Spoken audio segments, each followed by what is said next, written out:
Hukum rimba, yang terkuatlah yang mampu bertahan dan jadi pemenang. Itulah kenyataan yang ada di dunia hewan liar di dataran luas dan hutan liar. Di mana hanya ada dua hal, yaitu hanya ada pemangsa dan mangsa. Pemangsa yang mampu menaklukkan mangsanya adalah raja hutan dan menjadi yang terkuat.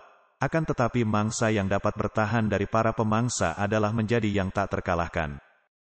Berikut Mimin sajikan 7 mangsa yang dapat bertahan dari pemangsa. Nomor 1. Kerbau. Kerbau yang sedang bersama anaknya adalah mangsa yang empuk bagi sang singa. Induk kerbau yang terfokus bertahan diri untuk dirinya sendiri dan melindungi anaknya membuatnya mudah lengah dan mudah dilumpuhkan oleh singa. Namun kerbau pun tak selamanya kabur. Kerbau akan melawan dan berusaha mempertahankan dirinya. Jika 1 lawan 1, kerbau masih mempunyai peluang bisa mempertahankan dirinya dari singa. Akan tetapi singa adalah termasuk tipikal pemburu yang bekerja sama layaknya tim. Singa akan berburu minimal setidaknya 2-3 ekor dan lebih. Apalagi jika sudah berhadapan dengan tentara pasukan kerbau yang solid dan bersatu bersama, 4-5 pendekar singa tidak akan mampu menjatuhkannya. Mereka hanya akan menunggu dan berharap ada kerbau yang paling bodoh yang akan memisahkan diri dan keluar dari pasukan karena merasa aman. Disitulah dia akan menjadi target dan tak pernah akan selamat lagi. Kadangkala ada juga singa songong yang akan mencoba berburu sendirian dan menyerang segerombolan kerbau. Kalian bisa melihat apa yang akan terjadi. Dia hanya akan menjadi bidak permainan bagi para kerbau. Dan diangkat menjadi judul sinetron, sang pemangsa menjadi bulan-bulanan mangsanya. Nomor 2. Zebra. Zebra adalah jenis kuda yang memiliki loreng belang di tubuhnya. Hewan ini berasal dari Afrika. Memiliki kecepatan lari 65 km per jam. Zebra banyak hidup bergerombolan. Mereka juga banyak menjadi mangsa bagi singa. Selain digaris takdirkan menjadi mangsa, hewan ini juga diberi naluri untuk dapat melindungi diri dari pemangsa. Zebra akan menendang dengan kaki belakangnya dengan kuat, atau bisa kita kenal dengan mengkal atau memengkal. Tendangan kaki belakang zebra sangatlah keras, bahkan mampu mematahkan tulang targetnya. Seringkali beberapa singa mendapat mimpi buruk jika memburu hewan ini, tapi bukan insomnia ya. Jika mereka sampai terkena pengkalan zebra maka bukan untung yang mereka dapat, tapi bunting iya. Buntung maksud Mimin.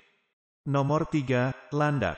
Landak adalah jenis hewan pengerat yang memiliki rambut berupa duri di sekujur tubuhnya, duri pendek di bagian depan, dan duri panjang di bagian belakang dan ekor. Rambut yang berupa duri merupakan pertahanan mutlak bagi landak dari pemangsanya.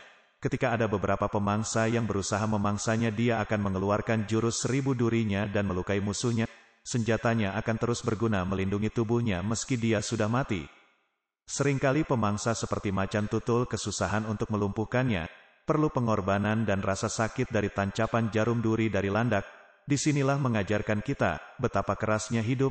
Kita harus bekerja keras untuk mencari makan yang halal. Seperti kata pepatah, ora ono pangan temumpang lambe. Semua itu harus dicari.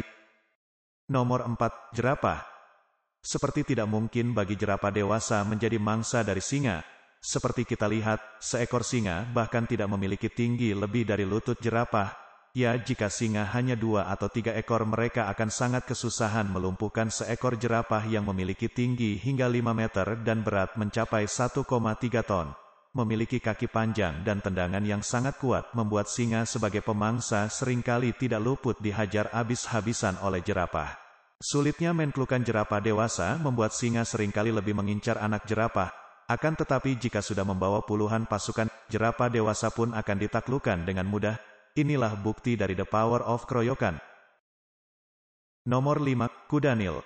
Kudanil adalah hewan darat terbesar setelah gajah dan badak.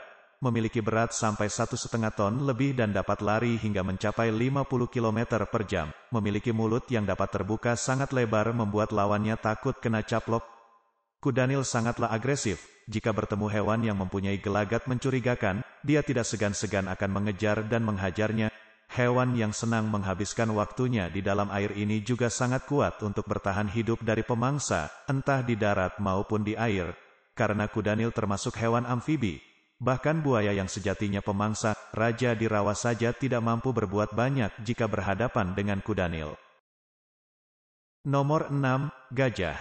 Gajah adalah hewan terbesar di darat. Hewan raksasa ini dapat mencapai berat 7 ton. Selain memiliki kekuatan yang besar, gajah juga memiliki kulit yang tebal. memilih gajah dewasa untuk dijadikan mangsa oleh para singa adalah suatu kesalahan yang sangat fatal. Bahkan seekor gajah yang marah dan ngamuk saja mampu mengusir satu kompi pasukan tempur dari singa. Oleh karena itu kebanyakan singa hanya akan mengincar dan memangsa anakan gajah saja, atau gajah tua yang sudah tidak berdaya. Nomor 7, badak. Terlahir seperti untuk bertarung, naluri sebagai petarung sudah muncul dari badak masih bayi. Di mana dia akan agresif menanduk-nanduk dan menyeruduk apa saja yang ada di depan mata. Bersama gajah dan kuda Nil, ada badak, yang juga menempati hewan darat terbesar di dunia, dengan bobot hingga 2 ton lebih, memiliki bodi kekar seperti layaknya atlet binaragawan, dan memiliki kulit yang sangat keras, tanduk dan tenaga juga luar biasa menjadikan badak berani ugal-ugalan ke pemangsa seperti singa. Badak juga dapat mudah mempecundangi hewan seperti kerbau.